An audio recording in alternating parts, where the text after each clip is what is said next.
this opportunity to welcome all of you to our 10th annual Dr. Martin Luther King Assembly. And as many of you know, for those of you who don't, there's a key person who has made this happen over all of these years, and that's our assistant principal, Maddie Ligon. And let's give a big round of applause. Thank you, Maddie.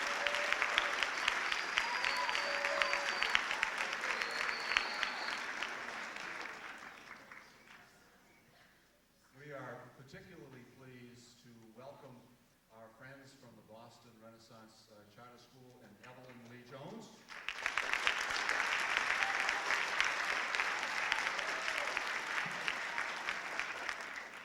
Evelyn began with us 10 years ago when she was at the Timothy Middle School. And then she moved to the Boston Renaissance Charter School and has joined us over these many years. And we truly appreciate, Evelyn, your participation with us. It means a great deal to us. Again, thank you.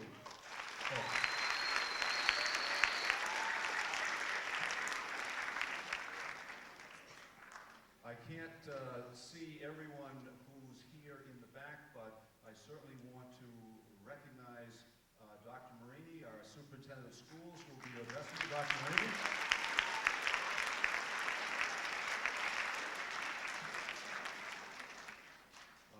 I know, and Ms. Ligon knows well, that he is a major advocate for our schools, and this is going to be a challenging time for him and for all of us as we face tough budgets, but I know Dr. Marini will stand tall. And we also want to recognize our assistant superintendent who is here with us today.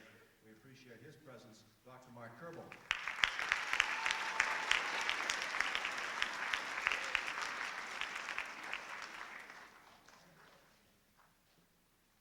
Dr. King said that the true measure of a man comes not in times of comfort and convenience, but rather that measure comes in times of challenge and controversy. Dr. King was someone who didn't just talk the talk, as we say. He walked the walk. And that walk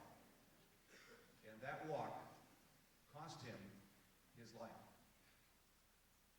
Think about that. That walk cost him his life so that we would have a better society in America. And that's why we honor Dr. Martin Luther King Jr. today, because he truly made a difference here in Winchester and across this land. So I'm very pleased and very proud that we honor this great American.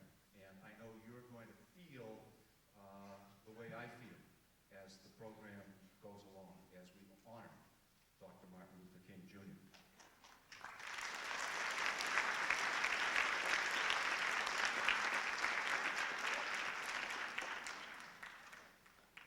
We're going to, in just a moment, pledge allegiance again today for those of us at McCall, because we do that every day. And then the chorus, under the direction of Mrs. Noonan, will sing the Star-Spangled Banner, and they ask that we join them. But would you all now please stand for our Pledge of Allegiance?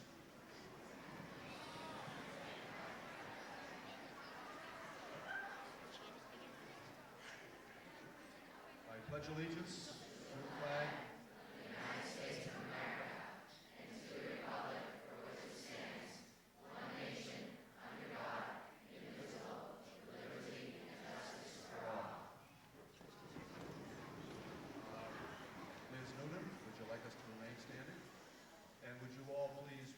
standing as we sing the Star-Spangled Banner.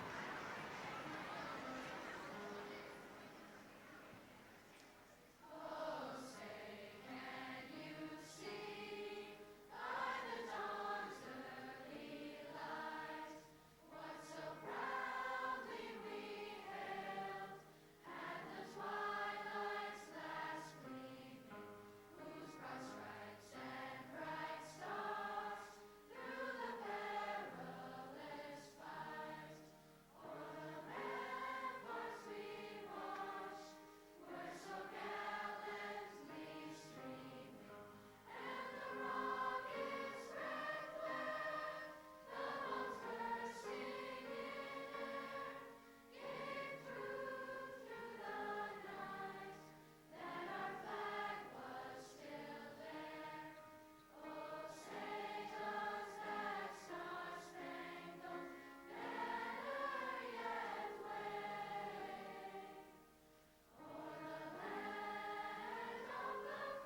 a special welcome to our guest participants from the Boston Renaissance Charter School. We are pleased and proud that you accepted our invitation to join us today as we celebrate the life and work of Dr. King. Again, permit me to welcome all of you.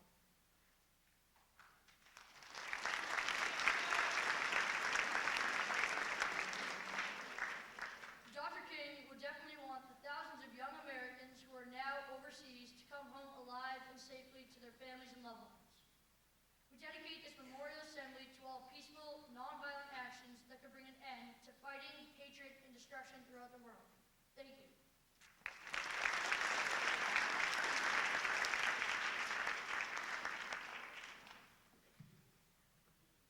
Good afternoon, everyone. My name is Saray Richardson, and I am in 8th grade at the Boston Renaissance Charter School. On behalf of the Boston Renaissance Charter School and our principal, Dr. Roger F. Harris, we would like to say thank you very much. In my 3rd year of being here, and most of ours too, we've been grateful to you because you've acted as a brother or a sister instead of a guest to us. So I would just like to say thank you, everyone. Well, my name is Jim Marini. I'm the superintendent, and I too, Peter and Saray, thank you very much for that welcome. It's terrific to be a part of this assembly where we take time out of our day, and many excellent things are going on in the classroom. It's great to take time out of our day to take a moment to reflect on the life of Dr. Martin Luther King and to celebrate his life. Mrs. Jones, thank you very much for joining us. This is a long tradition. Under the leadership of Maddie Ligon, this is a tradition that's over 10 years old now. That's very deep. It's really meaningful. It's a connection of two communities in a way that I think Dr. King really would have celebrated, would have appreciated, would have encouraged us to do. And as we take a moment for the students and faculty to break from their time, to think about his life, to think about what he contributed to our country, to think about what it means to us personally, to know that here is a man who did give his life because he had a profound commitment to other human beings. He believed in humanity, he believed in the goodness of people, he believed in a good society, and he believed that he could make a difference. And in my world, he did. I can't tell you how pleased I am today and to know that Dr. Martin Luther King is now recognized as an American hero, a true American hero who is an inspiration to all of us as we lead our lives wherever it takes us to always remember the lessons that he taught us.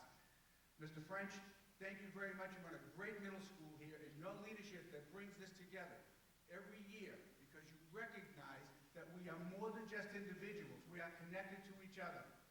And it is through Dr. King that we remember that over and over in the most profound and deep way. So I'm delighted to be here. Boston Renaissance School, welcome. It's great to see you here this year again. And the musical performances are outstanding. The students, I hope you'll take a minute sometime during the day to think about what his life means to you individually. Thank you again for being here. This is a great time to celebrate the life of an American hero. Thank you.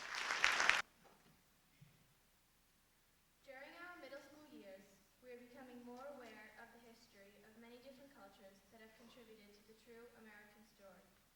Martin Luther King Jr. was born in 1929 in Georgia. His ancestors were among the African people who had been brought as slaves into North America as early as pre-colonial America. From an early age, Martin Luther King was determined to lead his people by first obtaining an education. He was a brilliant student and entered college at the age of 15. He later obtained his doctorate degree in philosophy from Boston University.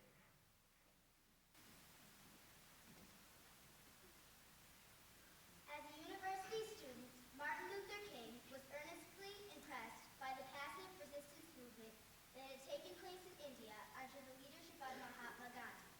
He clearly recognized it as a way in which people could peacefully protest unfair treatment. As a young Baptist minister assigned to the Dexter Avenue Baptist Church in Montgomery, Alabama, he led thousands of African Americans to peacefully protest segregated bus leaving by boycotting the buses in 1955. That was the first of the many peaceful, nonviolent boycotts and demonstrations that he would lead until his tragic death in 1968 in Memphis, Tennessee.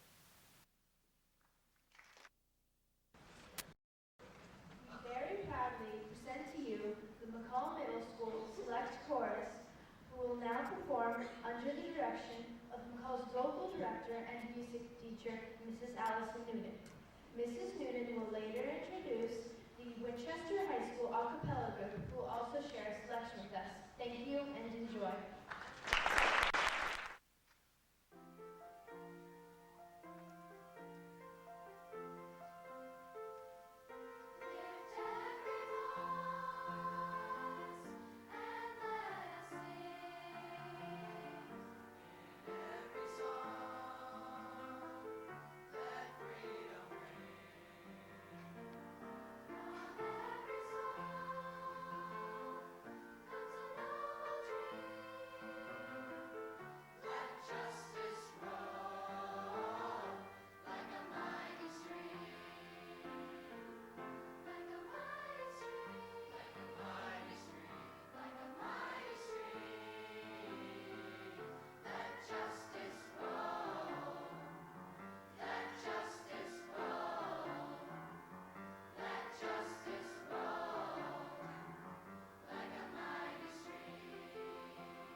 The letters were published as a collection in a book titled Dear Dr. King, Letters from Today's Children to Dr. Martin Luther King, Jr. It was from Memphis where Dr. King died. It is from Memphis where the letters you are about to hear, read by McCall representatives, were developed from the minds and hearts of very young students who are beginning to understand the life and work of Dr. Martin Luther King, Jr.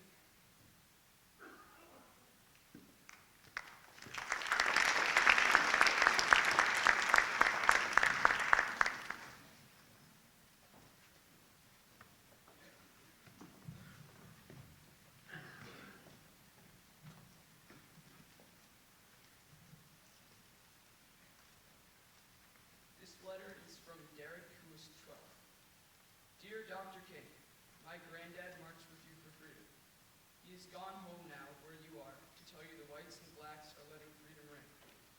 That is what you fought for and went to jail for and died for. So would you please do me a favor and tell my granddad and the rest of my people I love them. Rest in peace, Derek, age 12.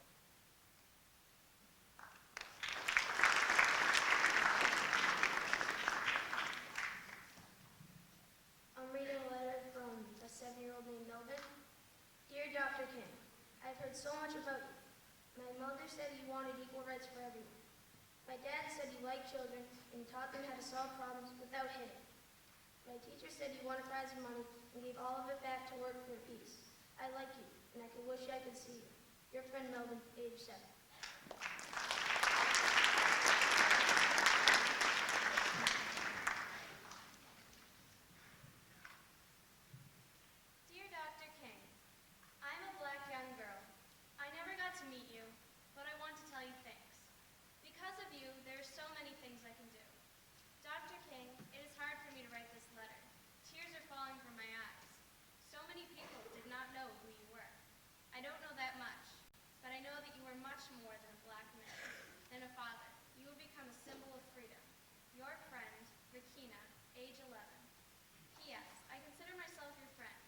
goodbye, Doc.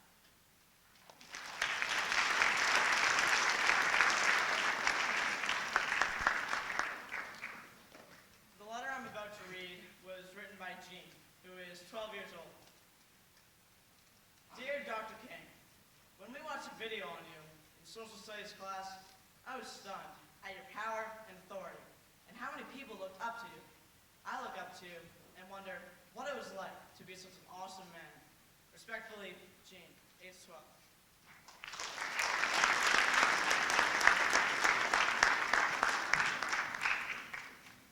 This letter is from Courtney, who is 10 years old. Dear Dr. King, how did you not fight, but stand up for what you believed in? How did you march? Were your feet hurting? Now we celebrate your birthday as a holiday. You are a kind and wonderful man. Your friend, Courtney, age 10.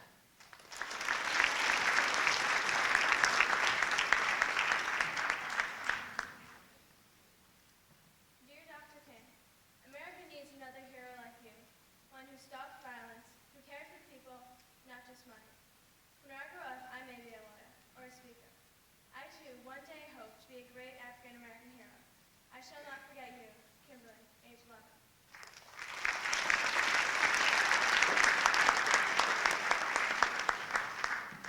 This is a letter from a 13-year-old girl named Erica. Dear Dr. King, I have a dream that I will try my best at school to make good grades and go to college. I have a dream that kids won't carry guns or knives anymore.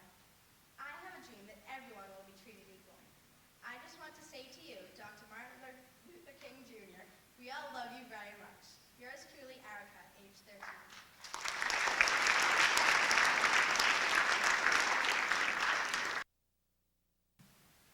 Once again, McCall has been honored with the presence of Miss Evelyn Lee Jones, the assistant principal of the Boston Renaissance Charter School.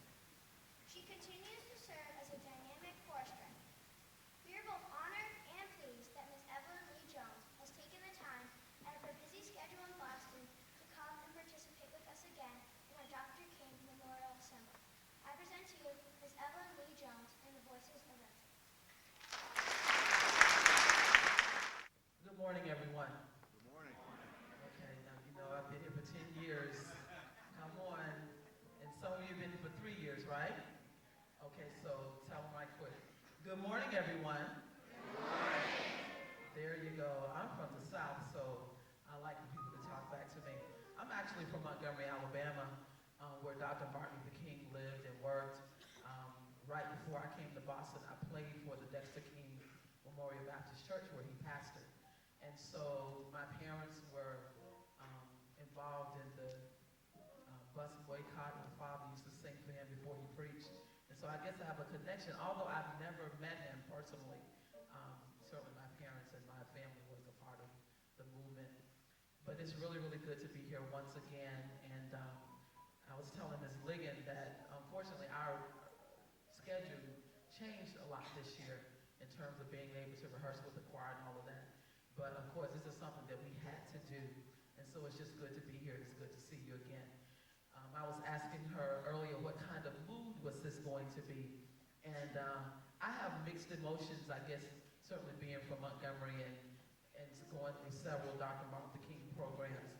But so I'm going to do both. I have one song of conviction and one song of celebration.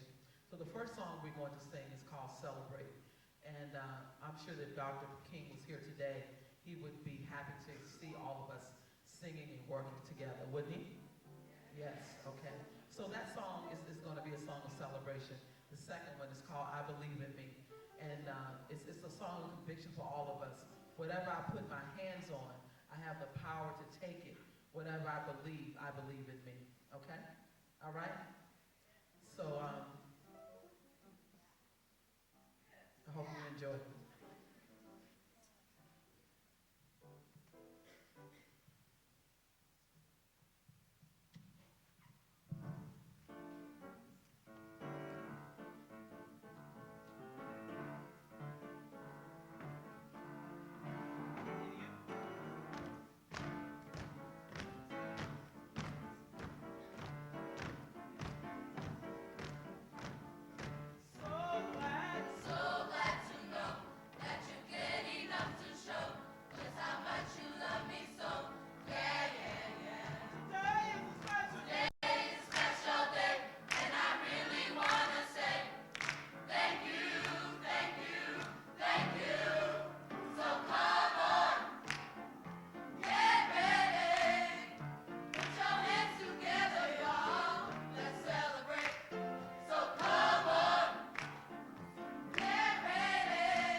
size of the Boston Renaissance Charter School, Mrs. Jones? How large is the school?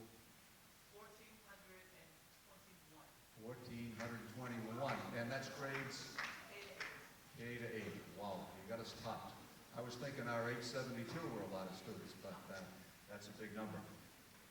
Two of our students we're particularly proud of today. If any of you get the Boston Herald, two of our students are published correspondents in Monday's Boston Herald. And the general article was Embracing Freedom and speaking to Dr. King's life. And I want to read the short articles that two of our students had published, and again through their teacher, Ms. Giacalone. And the first is We're All Heirs to King's Legacy, again published in Monday's Boston Herald. Martin Luther King Jr. was born in Atlanta, never knowing that he would change our world for the better. As a boy growing up, he watched the tyrant of discrimination slowly gobble up more and more of the rights of his fellow African Americans, but did not know how to fight it.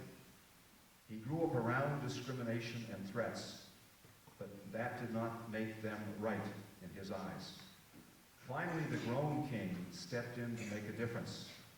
Non-violently, he marched and protested and got thrown in jail. Non-violently, he fought, and non-violently, he won.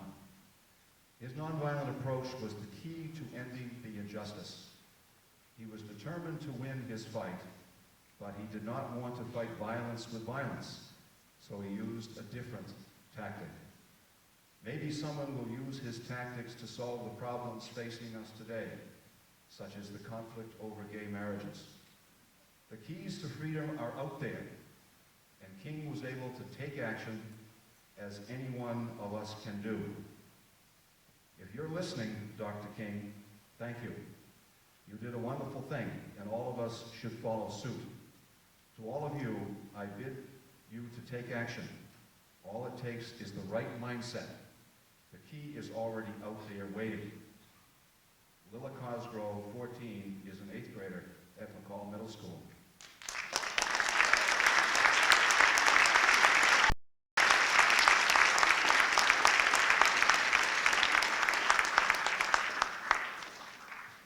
And one other McCall correspondent in this Monday's Herald. Peaceful approach changed the world. Let freedom ring until we are free at last. These are the words spoken by a warrior. This warrior fought for his people, for civil rights and freedom. He fought with his soul and his words, not with a gun. Dr. Martin Luther King Jr. spent his life struggling for his people, fighting for what was right.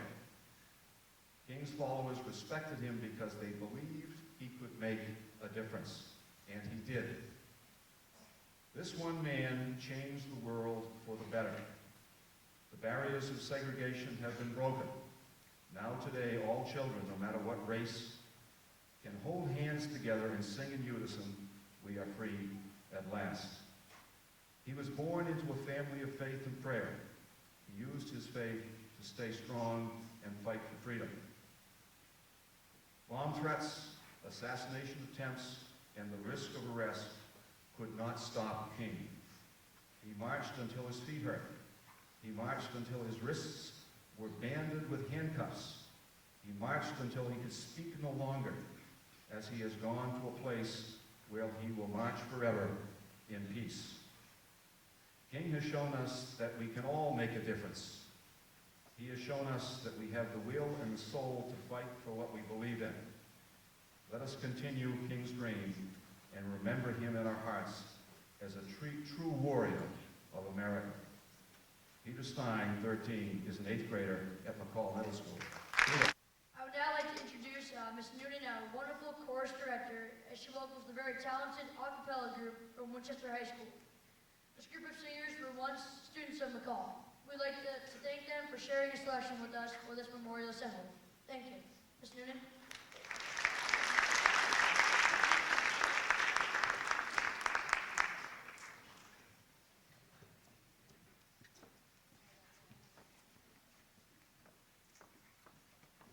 This group is called Select Singers, and they're made up of 9th through 12th graders at Winchester High School. We'll be doing 2 selections for you.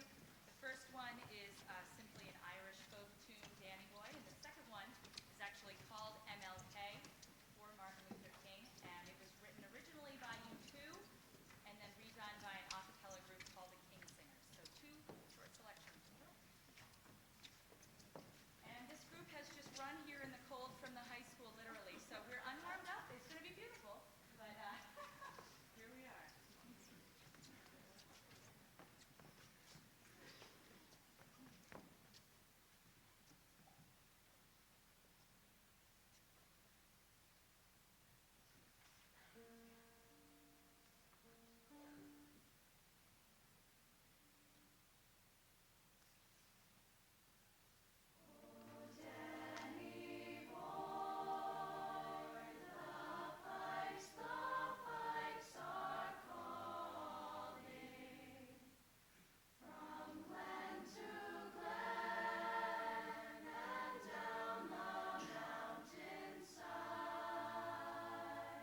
the staff, teachers, and students. I especially want to thank Mr. French and the custodians for setting up this assembly, Ms. Nolan for videotaping, Ms. Noonan and the entire McCall chorus, the Voices of Renaissance, directed by Mrs. Evelyn Lee Jones, both groups entertained us with wonderful music, Mrs. McGrath and Mrs. Deering for welcoming our special guest today, Mr. Landon, Lily Cosgrove, Elise Augsburn, Stephanie Brown, Kim Bergen, and Charlie Hale for designing and creating our welcome banner in the lobby, all student council members who participated today, and Ms. Ligon for her enthusiastic leadership throughout this whole assembly. Thank you all very much for coming to celebrate and recognize the great works of Dr. Martin Luther King.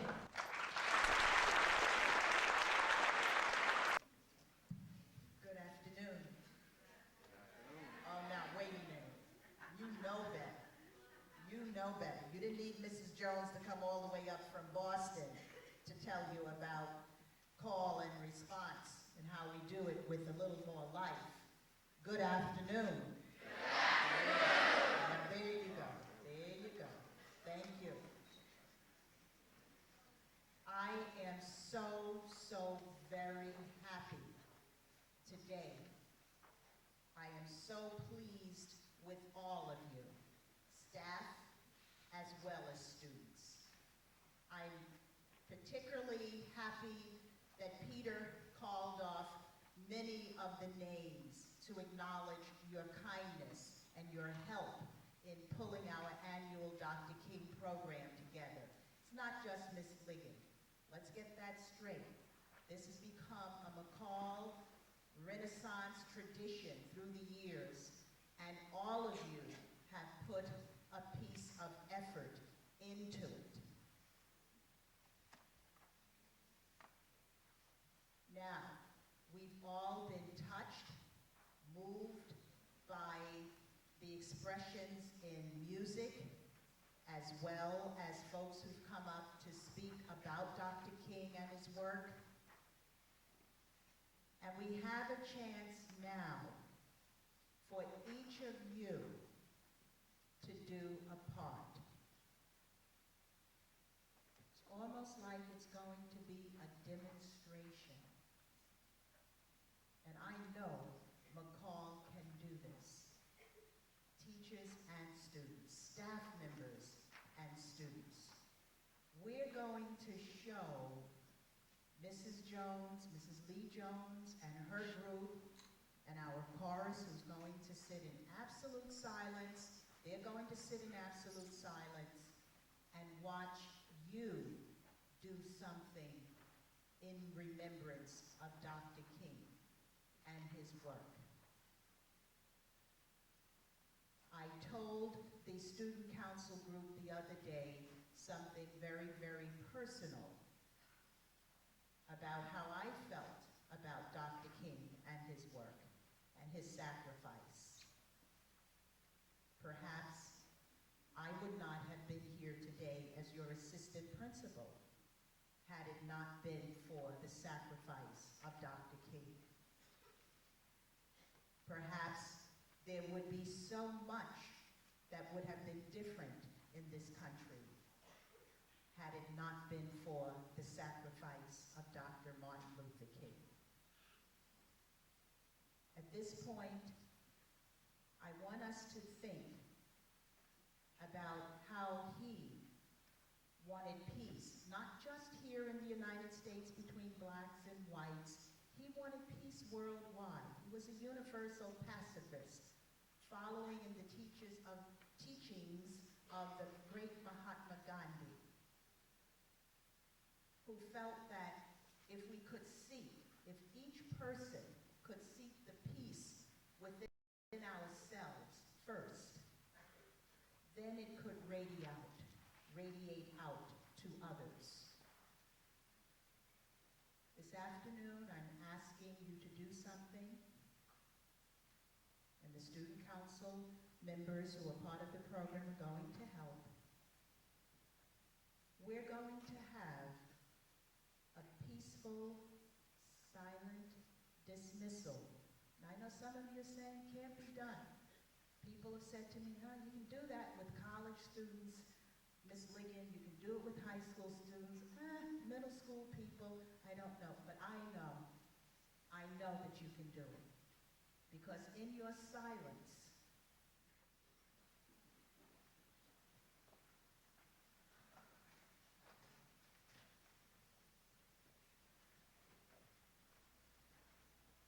you're returning to your homerooms with your homeroom teachers.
Remain silent all the way to your homerooms. Silence.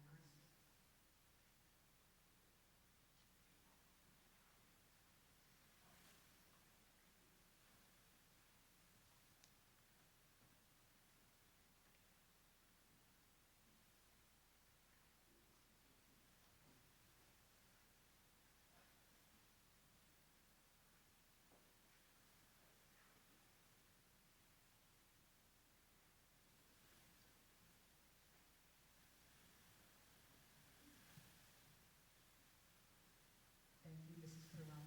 Mr. McCall.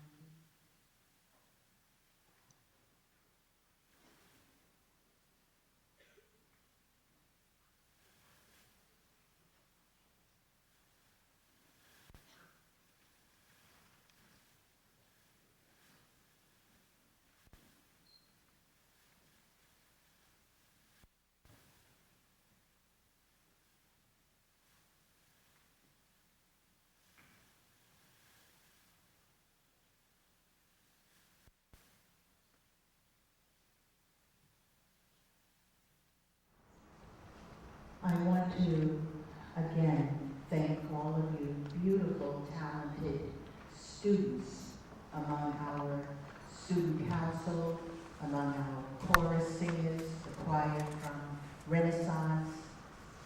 You're all so very young, so bright, all of you. And it's not too soon for you to start thinking in terms of how you can develop first peace within yourselves so that that peace can radiate out to the world around you. And then you will have peace, a peaceful world in which to exist, as Dr. Martin Luther King and Mahatma Gandhi and other philosophers and great thinkers before them felt so strongly. Anytime a person believes in peace and fairness and justice for his fellow person enough to give his life, then it's time for us to peacefully to reflect and think about that, and perhaps devise ways in which we can buy into it and be a part of it.